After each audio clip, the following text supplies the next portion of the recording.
Nowadays நிறைய இடத்துல கேள்விப்படுறோம். சொத்துக்காக தாய் தந்தைய அடிக்கிறதோ, கொலை பண்றது, இல்லைன்னா வீட்டை விட்டு விரட்டுறது, சொத்தெல்லாம் பிடிக்கிட்டு அதெல்லாம் கேள்விப்படுறோம். அது உலகத்திலேயே மகா பாவம். ரைட்டா? நாம இந்த ஸ்டேஜுக்கு வந்ததுக்கு காரணமே நம்ம அம்மா அப்பா தான். அவங்களுக்கு வசதி இருந்தாலும் இல்லைன்னாலும் அதை எல்லாத்தையும் பொறுத்துக்கிட்டு நம்மளை நல்லபடியா சாப்பாடு போட்டு துணிமணி வாங்கி படிக்க வச்சு இப்போ ஒரு பெரிய ஸ்டேஜுக்கு கொண்டு வராங்க. ஏதோ ஒரு வேலையில நம்ம சேர்ந்துட்டோம். அதுக்கப்புறமா நாம ஏர்ன் பண்ணி வாழ பார்க்கணுமே தவிர அவங்க பிற்காலத்துக்காக கொஞ்சோண்டு சேர்த்து வச்சிருக்க சொத்தை நம்ம அடையிறதுக்காக பார்க்கறது ரொம்ப ரொம்ப அயோக்கித்தனம், மிருகத்தனத்தை விட மோசமானது. ரைட்டா? அதனால எப்பவுமே ஒன்ஸ் நம்ம ஒரு ஸ்டெபிளைஸ் ஆயிட்டோம்னாலே அந்த பெரியவங்களுக்கு ஹெல்ப் பண்ணான்னு பார்க்கணும்.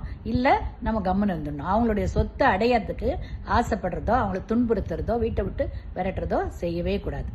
ஏன்னா அதே நிலைமை நமக்கு பின்னால நம்ம குழந்தைகளால வரும். அதனால ஒவ்வொருத்தரும் இதை லைஃப்ல ஞாபகம் வச்சுக்கோங்க. And we have to respect our parents. அவங்க எவ்வளவு பாசமா நம்மளை பார்த்தாங்களோ அவங்க ஏஜ் ஆன காலத்துல நாம பாசமா பார்க்கணும். It's a good principle and you have to follow this. ஓகேங்களா?